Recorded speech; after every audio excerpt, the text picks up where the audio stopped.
우리 주님은 선하신 분으로서 우리를 이끌어 가시는 그런 분이십니다. 우리는 그의 백성이고 우리는 그의 어린 양입니다. 그분이 하나님이심을 우리가 의지하고 믿고 찬양하며 섬길 수 있는 삶이 되기를 찬양하였습니다. 다시 한번 하나님께 감사를 드립니다. 오늘은 광복절 72주년인데요. 이 광복, 해방이라고 하는 것이 주는 의미가 무엇인가 하는 것을 한번 생각해 보려고 합니다. 광복절이라고 하면 우리 모든 사람들의 마음에 큰 기쁨과 환희와 벅찬 감격, 이것을 주는 날이었죠. 광복절, 이것은 우리가 1945년 8월 15일에 일본에서 벗어난 날, 그리고 또 1948년 8월 15일에는 대한민국 정부가 수립된 날, 이것을 축하하고 기념하기 위해서 1949년에 이 절기를 정한 것이죠. 그래서 실제로 광복 72주년이 되는 이 시점을 이렇게 돌아보면 그 아픔을 통해서 겪었었던 우리의 쓰라린 그러한 자리, 이런 과거와는 오늘 우리가 살고 있는 이 현실에는 너무 다른 모습으로 우리가 지금 서 있는 것입니다. 최근 IMF가 발표한 세계 경제 전망인데요. 2016년 지난해 우리나라의 1인당 국내 총생산 GDP는 24,000달러였다 그럽니다. 그런데 1년 전보다 1,700달러가 이렇게 늘어났다라고 그러는데요. 세계 189개의 나라 가운데에 우리나라가 33위 GDP가 이렇게 높은 나라입니다. 그래서 우리는 189개국의 33위를 차지하고 있는 그러한 경제적으로 잘 사는 나라죠. 글로벌 금융위기 이후에 3% 내외의 성장을 해왔고, 매년 원화 효과가 더해지면서 1인당 GDP가 오르고 순위도 올라갔다, 이렇게 얘기를 합니다. IMF는 우리나라의 1인당 GDP가 2017년 금년에는 3만 달러를 넘어설 것으로 전망을 하고 있어요. 이 3만 달러가 무엇을 의미하느냐? 수출이 한국 경제에 미치는 영향이 절대적이다라고 하는 것을 의미해요. 수출이 증가하면 늘어난 주문 물량을 이렇게 맞추기 위해서 그만큼 공장을 더 돌려야 한다. 따라서 우리나라의 산업의 혁명, 그 산업의 그 공장이 더 활발하게 움직이게 된다라고 하는 것을 의미하죠. 따라서 근무 시간이 늘어나고 그 결과 노동자의 월급이 오른다는 것이죠. 이렇게 해서 월급이 오르면 든든해진 우리 주머니를 믿고 마음 편하게 마트나 이 백화점에서 쇼핑을 할 수 있게 된다라고 하는 거죠. 수출의 증가가 수출 기업에 배만 부르게 하는 것이 아니라 수출과 상관없는 마트와 이 백화점까지도 이렇게 배가 부르게 된다라고 하는 거죠. 그러니까 이들이 배부르게 할 수 있는 것은 노동자의 그 월급이 올라가는 그런 수입이 증가하기 때문에 이런 효과가 일어나는 거죠. 따라서 수출의 증가는 우리 대한민국의 경제 전체에 봄날을 불러온다라고 하는 거예요. 하지만 수출이 줄어들면 반대의 현상이 일어나게 되는 거죠. 즉 수출의 감소는 우리 한국 경제의 시련을 암시하는 거죠. OECD 국가 중에 현재 우리나라의 경제는 작년에 이어서 10위권을 유지하고 있다 그럽니다. 그러니까 우리는 대단히 잘 살고 있는 나라에 속하는 거죠. 그러나 만약에 이러한 곳에 전쟁이 일어나게 되면 모든 것이 해방 전의 고통의 나라로 전락하고 만다라고 하는 사실이 오늘 지금 우리가 그리고 이 동남아권을 중심으로 해서 또한 중국과 미국의 그 사이 속에서 우리는 위기와 불안한 이러한 지금 시간을 보내고 있죠. 지금 북한은 괌 주변 타격을 위협하는 등 미국에 대해서 더욱 거세게 나오고 있는 데에 비해서 미국의 트럼프는 북한은 화염과 분노에 직면할 것이다 이렇게 경고를 하고 있고, 아마도 그 말이 충분히 강하지 않는가 보다 하는 이런 말까지 하고 있는 실정이 있습니다. 이에 대해서 11일 중국 공산당 기관지 인민일보의 자매인 환구15에는 한반도의 극단적인 게임이 전쟁을 초래할 수 있다라고 하는 이런 사평을 통해서 입장을 표시했는데요. 북한이 주도적으로 미국의 영토를 위협하는 미사일을 발사해서 미국의 보복을 초래한다면 중국은 중립을 지킬 것이다 라고 명확히 발표를 하고 있습니다. 그러니까 북한이 먼저 장난을 치고 전쟁을 일으킬 요소를 하게 되면 중국은 그 어떤 일이 북한에 일어난다 할지라도 중립을 지킬 것이라는 거죠. 아울러서 한미 동맹이 군사적 타격으로 북한 정권의 전복을 시도하려고, 또 한반도의 어떤 정치적인 판도를 바꿔보려고 그렇게 하는 전쟁이 예방전쟁 또는 선제타격 전쟁, 이걸 얘기하고 있잖아요. 그렇게 된다면 중국은 결연히 이를 막을 것이다 이렇게 얘기를 하고 있어요. 여러분, 우리가 선제타격이랄지 예방전쟁이랄지 뉴스를 통해서 잘 알고 있겠지만, 이 선제타격이라는 말 이후에 예방전쟁이라는 말이 나오고 있어요. 이 선제타격은 뭐냐면 북한이 뭔가 위험한 그런 전쟁을 일으킬 그러한 소지가 보이게 되어질 때 타격을 하는 것을 선제타격이다 그렇게 얘기를 하고, 이 트럼프가 예방전쟁이라고 하는 것을 말하는 이 예방전쟁은 저들이 주변에 분명히 위험할 그러한 전쟁을 일으킬 수 있는 준비가 다 되어 있다 라고 생각을 할 때 공격하는 것이 예방전쟁인 거예요. 그래서 우리는 이러한 전쟁이 일어나지 않기를 우리 대통령은 트럼프에게 엄히 얘기를 했다는 것이죠. 우리 한반도에서는 다시는 전쟁이 일어나서는 안 된다 라고 하는 것을 밝힌 거죠. 환구15의 이런 논조는 극단적인 말폭탄으로 한반도의 긴장을 고조시키는 이 북한과 미국을 함께 겨냥을 하고 있는 거죠. 특히 북한의 이 괌 포위 사격에 중국이 어떻게 대응을 하려는지를 관영 매체가 분명하게 밝혔다라고 하는 점에 주목을 우리가 하고 있어요.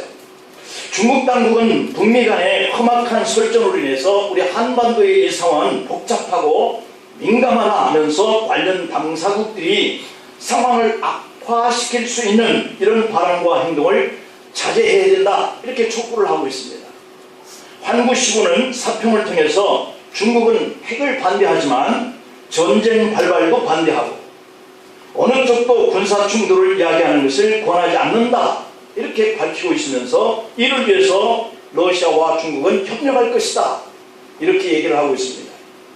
환구15는 논술에서 한반도 위기 상황이 중국과 러시아의 안전을 위협하면 결코 수소방관하지 않을 것이고, 또 한반도가 관련국의 전략적 이익에 중촉된 것인 만큼 모두 마음대로 행동해서는 안 되며 판세를 주도하려 해서도 안 된다라고 지적을 하면서 강대강 대결이 가져올 이 결과를 두려워해야 한다라고 이렇게 밝히고 있습니다. 중국 관련 학자들도 이 중국에 경고음을 날리고 있는데요. 이 군사 전문가이던 이 송중핑이라고 하는 사람은 북한의 화성 미사일이 괌에 도착할 능력이 있지만 이는 미국과 이 동맹국들이 아무런 행동을 취하지 않을 경우에 해당된다. 그러면서 전쟁이 발발하면 미국과 동맹국들은 발사 전에 미사일을 미리 파악하게 될 것이다. 군사 전문가인 이 숭중핑이라고 하는 사람은 북한의 화성 이 12형 미사일은 핵 연료 주입과 발사 위치, 진입 등 발사에 상당한 준비 시간이 필요하다. 그 준비하는 그 시간에 미국 스파이 위성이 위치를 포착해서 공중에서 타격을 하게 될 것이다. 이렇게 말해요. 그리고 이 유차오 랴오닝성 과학 연구원은 북한의 미사일이 얼마나 오래 나가고 정확도가 얼마나 높은지는 문제가 되지 않는다. 그러면서 중요한 것은 북한의 이런 계획이 협상과 평화에 도움이 되지 않는다라고 하는 점을 분명히 밝히고 있다는 것이죠. 그렇습니다, 여러분. 이 주변국들과 이 중국과 러시아, 미국들이 한반도의 긴장을 고조시키고 있습니다. 그리고 그 중심에는 김정은이가 있는 거죠. 이 북한과 미국 간 긴장이 고조되면서 8월의 위기설 혹은 9월의 위기설을 넘어서 한반도 전쟁설까지 확산되는 이런 분위기 속에서 우리 국내는 그럼에도 불구하고 사재기 움직임은 전혀 보이지 않다고 세계 언론이 보도하고 있어요. 외국 기자들은 이런 모습을 보고 다행한 일인지 안전 불감증인지 진단하기가 어렵다라고 이렇게 보도를 하고 있습니다. 그러나 다만 우리의 안전은 미국에 있고 중국에 있는 것이 아니라 하나님께 있는 것을 믿으시길 축복합니다. 이들을 붙들고 계시는 그 위에 계신 분이 계시지 않는다면 우리가 72년 전에 해방을 맞이할 수도 없었을 것이고 또 오늘날의 이러한 전쟁의 발발 위기에 험악한 환경 속에서 우리가 예전처럼 사재기를 해서 전쟁에 대해서 대비하려고 하는 이런 불안한 생활을 하고 있지 않다라고 한다는 점이에요. 이 광복절의 의미는 일제시대를 살았던 사람들이 역사적 뒷면으로 표장을 이제 했죠. 그리고 그 시대를 모르는 사람들이 이 역사의 주역의 자리에 있다라고 하는 점입니다. 이게 광복은 되었지만 아직도 북한과 대치 상황에 직면해서 주변의 상황에 따라서 우리의 힘으로 뭔가 할 수 있는 힘이 아직도 부족한 우리가 광복 72주년을 맞이하면서 가져야 할 그런 의미가 있다면 무엇이어야 할까 하는 것이 오늘 우리가 삼아야 할 교훈이에요. 북한이 저렇게 얘기하고 있고 중국이 저렇게 떠들고 이 트럼프 미국이 저렇게 설치고 있는 이런 가운데 사실 우리가 할 수 있는 일이 아무것도 없는 이런 것들이 너무 우리가 허망하다 라고 생각할 수 있는 그런 부분이지 않겠습니까? 역사학자 란 히트로는 역사를 이해하는 해석의 도구로 지나간 미래라고 하는 이런 개념을 사용했어요. 지나간 미래다. 이것은 지나간 사건 속에서 그들이 가졌던 희망, 그 역사를 보면서 그들이 다짐했던 그 결단이라고 하는 뜻으로 이 단어를 사용하고 있어요. 그러니까 역사라고 하는 것은 지나간 미래라고 하는 것인데 지나간 미래다. 과거는 과거였고 미래는 미래였지 어떻게 지나간 미래라고 그럴까라고 하는 것, 이 속에서 우리가 얻을 수 있는 교훈이 있어요.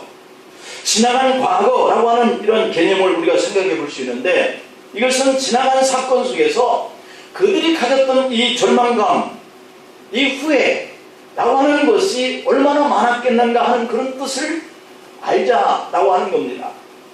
이상화의 시인의 빼앗긴 들에도 봄이 오는가 라고 하는 시 한 구절을 낭송해 보면 지금은 남의 땅 빼앗긴 들에도 봄이 오는가 내 손에 호미를 쥐어다오 살진 젖가슴과 같은 부드러운 이 흙을 발목이 시리도록 밟아도 보고 좋은 땀조차 흘리고 싶다 라고 하는 간단한 그런 내용인데요.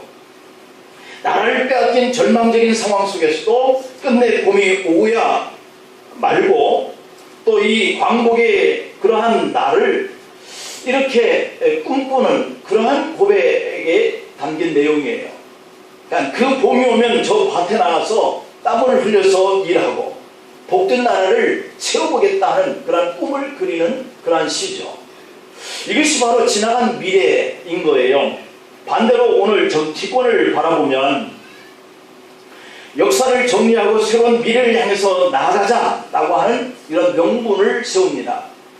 하지만 끝없는 정쟁을 우리가 역사적으로 보면 정권이 바뀔 때마다 그래 왔던 것을 볼 수 있습니다. 과거 그 시절의 절망 속으로 우리가 다시 정치하는 자들에 의해서 끌려서 들어가는 것을 경험을 해요. 서로가 책임 공방만 일삼고 과거 역사에 그 어두웠던 터널 속으로 다시 우리를 끌어내리는 모습을 봅니다.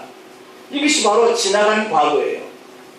지나간 미래가 되어야 되는데 그 과거를 회상하면서 내일의 결단과 각오를 우리가 다시 다잡고 새로운 미래를 향해서 나가야 되는데 오늘 이 시점이 과거의 그 구렁텅이 속으로 다시 붙들고 들어가는 이러한 삶을 우리에게 나타나는 모습이 있다면 이것이야말로 지나간 과거죠.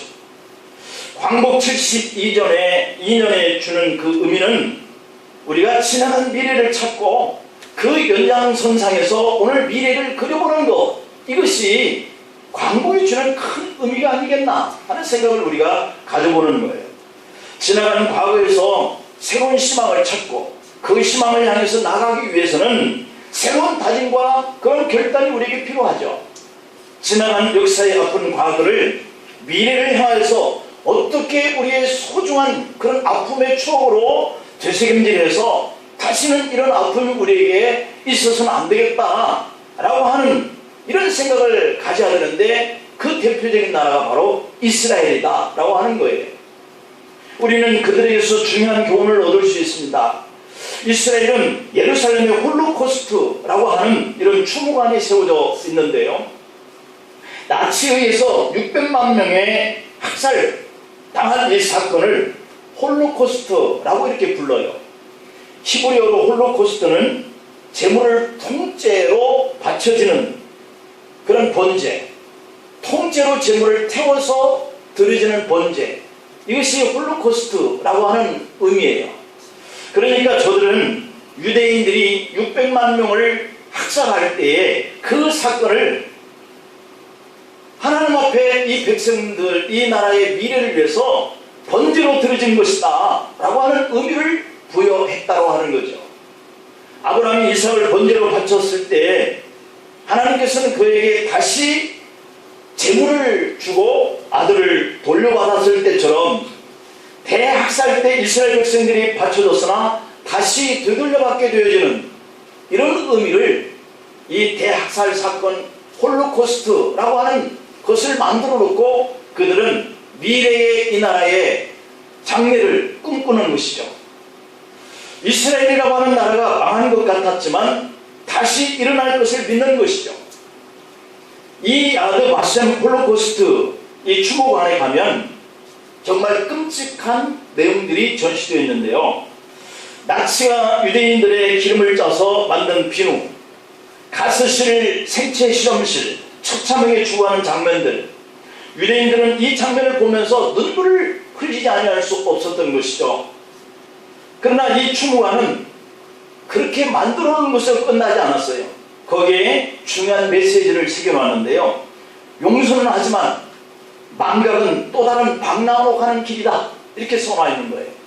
망각은 하지만, 용서는 하지만 망각을 한다면 또다시 우리가 방랑으로 가는 길이다 이런 얘기예요. 히틀러 독일도 다 용서하자는 거예요. 그러나 잊지 말자는 것이 있습니다. 또 다시는 이런 수치와 아픔을 당하지 않도록 잊지는 말자는 거예요. 여러분, 우리가 과거적인 이 사건, 일제 36년의 억압, 치욕스러운 과거, 이런 것들이 또다시 잊어버리면 우리는 저 김정은의 장난으로, 또 중국과 미국은 우리의 의사와는 전혀 상관없이 선제 타격을 하거나 예방 전쟁을 일으키면 우리는 과거 72년 전보다 더 아픔의 나락으로 떨어질 거예요. 또다시 이런 수치와 아픔을 경험하지 않으려고 하면 우리는 이 과거의 치욕스러운 때를 용서는 하지만 잊어서는 안 된다라고 하는 이 가르침이 얼마나 뼈아픈 가르침인가를 우리가 생각할 수 있어요.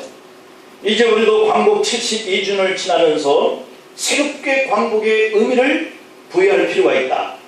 일제의 순환, 그 쓰라린 세월이 우리 민족에게 주는 의미가 무엇인지, 우리 민족의 한나라를 위해서 어떤 의미로 새기면서 살아가야 할지, 그리고 일본도 용서하고 친일파도 이제 용서해야 하고, 언제까지 원한을 가슴에 묻고 살 수는 없는 일이기에 역사도 청산해야 하지만 우리 안에 남아있는 이 원한, 이것도 청산해야 한다. 그래야 미래로 나아갈 수 있다. 또다시 정권이 바뀔 때마다 저들의 역사적인 그러한 잘못을 붙들고 거기에 머물러서 아픔을 계속 당하는 이런 자리에만 머물러 있다면 우리는 앞으로 나아가는 미래가 없는 것이죠. 왜 우리 민족이 나라를 빼앗기게 되었는지, 그리고 그 국난 속에서 어떻게 나라를 되찾게 되었는지, 그 사실을 분명히 우리가 기억해야 하는 거예요. 그래야 동일한 아픔을 반복해서 당하지 않지. 특히 우리 그리스도인들은 신앙적 관점 속에서 이 광복의 의미를 되새겨야 할 그러한 말씀이 오늘 이 본문에 기록되어 있어요. 잊지 말아야 할 것이 무엇일까? 그 첫째는 하나님의 은혜를 잊지 말자는 거예요. 오늘 본문 10절을 보면 그렇게 기록되어 있습니다. 이제 내가 너를 바로에게 보내어 너에게 내 백성 이스라엘 자손을 애굽에서 인도하여 내게 하리라. 이렇게 말씀해요. 하나님은 400년 동안 애굽에서 종살이하던 이스라엘 백성들을 해방시키겠다 뜻을 선포하는 거예요. 이스라엘 백성이 400년 동안 종살이를 하다가 초강대국인 애굽으로부터 해방되게 된 것은 그들의 힘이 아니었어요. 그들의 힘이 있었다면 400년을 다 지나지 않고 뭔가 권리를 해서 나라를 되찾거나 그 애굽을 탈출했어야 되는데 그들의 힘이 없는 거예요. 그래서 그들이 애굽에서 나오는 이 역사를 보면 하나님의 은혜인 거예요. 하나님께서 역사하지 않으셨다고 한다면 저들은 아무리 꿈이 있어도, 저들은 아무리 소망이 있어도 애굽으로부터 해방은 상상할 수 없었던 일인 거죠. 그런데 하나님은 은혜로 400년의 노예의 고통 속에서 이 이스라엘 백성을 애굽에서 해방시키는 감격을 맞이해요. 우리 민족이 일제로부터 36년의 고통의 자리에서 해방된 것도 우리가 힘이 있어서 그렇게 해방된 게 아니었어요. 역사적으로 보면 그것이 전적으로 하나님의 은혜다. 이 은혜를 우리가 기억해야 한다라고 하는 거죠. 일본은 2차 세계대전의 한 축으로 아시아에 침략전쟁을 일으켰어요. 한국은 물론이고 중국마저도 일본의 상대가 되지 못했습니다. 필리핀, 아시아 그 어느 나라도 당시 일본의 그 힘 앞에서 무너져 내려갔어요. 그러나 미국과 연합국은 1945년 7월 포츠담 선언을 통해서 일본에게 무조건 항복할 것을 요구했죠. 하지만 일본이 거기에 응하지 않았습니다. 이 많은 땅덩이를 다 차지할 수 있는 이 힘이 있는데 우리가 왜 항복하느냐 아는 거죠? 그래서 미국은 1945년 8월 6일 히로시마에 그리고 9월에 나가사키에 원자 폭탄을 투하합니다. 아직 한 번도 전쟁에 사용된 일이 없었던 원자 폭탄을 투하한 거예요. 그 피해라고 하는 것은 상상을 초월한 것이었습니다. 일본 천황이 아무런 조건 없이 항복을 선포합니다. 우리 민족의 광복은 이렇게 정말 기대하지도 않았던 그러한 사건을 통해서 해방을 맞이한 거예요. 우리 민족을 해방시키기 위해서 하나님은 이렇게 특별한 방법을 쓰셨구나 하는 것을 깨달을 수 있죠. 마치 이스라엘 백성을 해방시키기 위해서 바로의 저항을 물리치기 위해서 10가지 재앙을 내렸던 것처럼 하나님은 일본의 저항을 물리치기 위해서 미국을 통해서 원자 폭탄을 준비시켰고 그것을 투하하기 위해서 그 속국 속에 고통받던 아시아권 모든 그런 나라들이 해방을 맞이한 거예요. 이스라엘 백성이 애굽에서 해방된 것이 하나님의 특별한 선물인 것처럼 우리 민족의 광복은 전적으로 하나님이 해방시켜 주시는 그러한 선물을 받게 된 줄로 믿습니다. 그래서 이것은 하나님의 은혜구나 우리가 생각하면서 이 광복의 의미를 마음속에 새기고 이 과거적인 그러한 고통이 미래의 우리의 삶을 어떻게 살아가야 할 것인지 도전을 갖고 살아야죠. 두 번째로는 선배들의 수고가 있었다 하는 것을 기억하라는 거죠. 오늘 본문 10절, 9절과 10절을 보면은 하나님은 모세를 향하여서 이제 가라. 이스라엘 자손의 부르짖음이 내게 달하고 애굽 사람이 그들을 괴롭히는 학대도 내가 보았으니 이제 내가 너를 바로에게 보내어 너에게 내 백성 이스라엘 자손을 애굽에서 인도하여 내게 하리라. 이렇게 말씀해요. 이스라엘 백성들에게 그 선조인 그 조상인 이 모세에게 얼마나 감사하고 감사하겠어요. 그들의 선배가 이러한 수고를 통해서 이 백성들을 이끌어내는 일에 노력을 했다는 것이죠. 모세는 하나님의 보내심에 대해서 오늘 본문 11절에서 그렇게 얘기합니다. 내가 누구이기에 바로에게 가며 이스라엘 자손을 애굽에서 인도하여 내리까 이렇게 말하고 있어요. 모세는 자기가 자격이 없고 무능하기 때문에 애굽에서 이스라엘 백성들을 이끌어낸다는 것은 도저히 감당할 수 없는 일이었어요. 그래서 사양했던 거죠. 그러나 12절에 보면 하나님이 이렇게 말씀합니다. 내가 반드시 너와 함께 있으리라. 네가 그 백성을 애굽에서 인도하여 낸 후에 너희가 이 산에서 하나님을 섬기리니 이것이 내가 너를 보낸 증거다. 이렇게 말씀합니다. 말씀대로 모세는 하나님께 순종을 했고 이스라엘 백성은 애굽에서 인도하여 가나안 땅으로 가는 기나긴 여정을 이끌어 갔어요. 우리 민족의 역사서에서도 광복 당시 선배들의 죽도록 충성하고 수고한 역사가 있습니다. 특히 그리스도인들의 눈부신 헌신이 있었어요. 일제가 한일 합방을 강행한 1910년 이후에 본격적인 항일투쟁 운동이 시작되었는데 그 대표적인 사건 하나가 신묘회 105인 사건이라는 것이 있었습니다. 이 신묘회는 숭실학교 학생들을 중심으로 결성된 비밀 조직이었죠. 이들이 항일 운동을 하다가 발각되어 체포되었는데 이 사건으로 기소된 사람이 123명이었는데 그 중에 93명이 기독교인이었고 선교사가 24명이나 되었다라고 하는 거예요.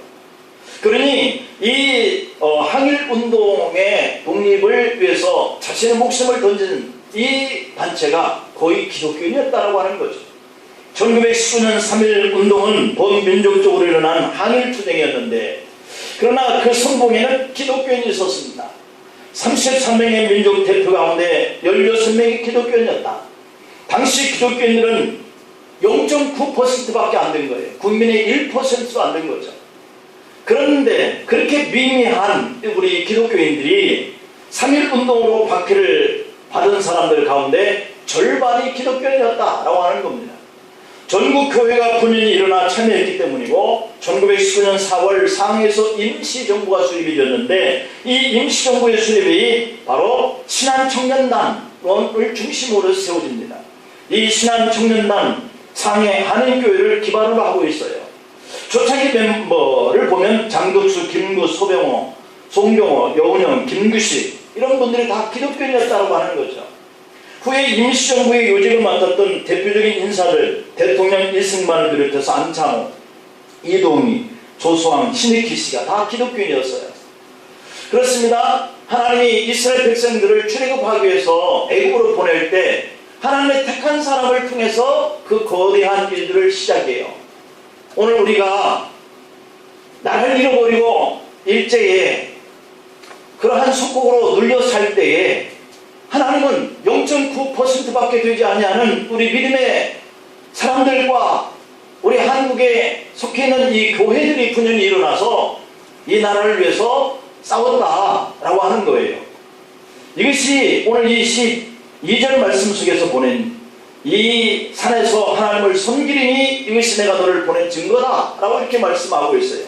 하나님을 믿는 사람들이 하나님이 보내셔서 그들이 가지고 있는 재능과 그들이 가지고 있는 환경과 여건을 통해서 이 나라의 민족을 위해서 쓰임을 받는 그 수고와 노력을 하고 있다라고 하는 그 뿌리 앞에 우리가 있다라고 하는 사실을 우리는 기억해야 합니다. 교회는 미미하지만 독립운동의 중심 역할을 했던 이 과거의 우리 선배들처럼 교회는 광복을 위해서 헌신한 선배들이 한 일을 잊어서는 안 된다. 그 정신을 우리 기독교인들이 잊어서는 안 된다. 교회는 선배들의 빛나는 전통을 이어받아서 남과 북의 전쟁을 불식시키고 이 미국과 중국에 휘말리지 않도록 우리가 하나가 되는 일이 중요해요. 미국 대통령이 하는 말 들어보셨잖아요. 전쟁이 미국 땅에서 하느냐? 한반도에서 한다. 우리 미국민들이 죽냐? 한반도 사람들이 죽는데 이까짓 것 전쟁하려면 한다는 것이죠. 우리가 미국을 너무 신뢰하기는 하지만 이들은 우리를 이용하고 있는 것이에요. 이들은 우리를 돕는 것 같지만 자기들 무기 팔고 자기들의 경제 이득을 위해서 우리에게 물건 팔고 전체적인 것이 다 그런 건 아니지만 오늘 우리가 미국이나 중국을 다른 나라를 의지하는 그들을 바라보면서 우리가 안심하는 이런 민족으로 살아서는 우리는 과거에 또다시 아픔을 경험할 수도 있다라고 하는 경각심을 우리가 가지면서 우리 스스로가 하나님의 은혜 때문에 살 것이고 하나님의 그 세우신 우리의 선배들을 통하여서 우리에게 보여주신 그러한 열정과 그러한 신앙의 이러한 뿌리를 모토를 우리가 닮아야 이 나라를 지켜갈 수 있고요. 이 나라를 세워갈 수 있고요. 이 나라가 발전해 갈 수 있는 일이에요. 그래서 우리는 평화와 통일과 경제 번영의 견인차 역할을 하는 그 중심에 여러분들과 우리 기독교인들과 우리 교회가 서 가야 할 줄로 믿습니다. 기도하시겠습니다. 하나님 아버지, 우리가 하나님을 의지합니다. 하나님이 보내신 자들을 통해서 이렇게 큰 나라가 되어갈 수 있도록 수고하고 노력한 결과가 나타나는 것을 바라보면서 이것이 하나님을 섬기하는 그러한 이유인 것을 이스라엘 백성들이 깨달아 알았던 것처럼 오늘 저희들도 그러한 믿음의 자리에 서서 이 나라 민족의 장래를 하나님 앞에 두고 지금까지도 지켜주시던 하나님, 내일과 미래를 하나님이 지켜주실 그 은혜를 기억하면서 주께 향하는 우리 믿음이 열정이 섬김이 하나님 앞에는 영광이 되게 하시고 우리가 서로 더불어서 화목하고 하나가 되어져서 이 나라를 세워가는 일에 쓰임을 받는 복된 역사가 일어나는 일에 수고하고 헌신해가는 저희들 되게 하여 주시옵소서. 그래서 다시는 이러한 나를 잃어버린 일들이 반복되지 않게 하시고 모든 것들을 다 잃어버리려는 것처럼 폐허 땅에서 눈물을 흘리고 고통을 흘리고 치욕스러운 시간들을 보내야 했던 과거의 우리 손자들의 아픔이 반복되지 않는 그러한 열정과 그러한 하나님을 의지하는 믿음으로 살아가게 도와주옵소서. 예수님의 이름으로 기도하옵나이다. 아멘.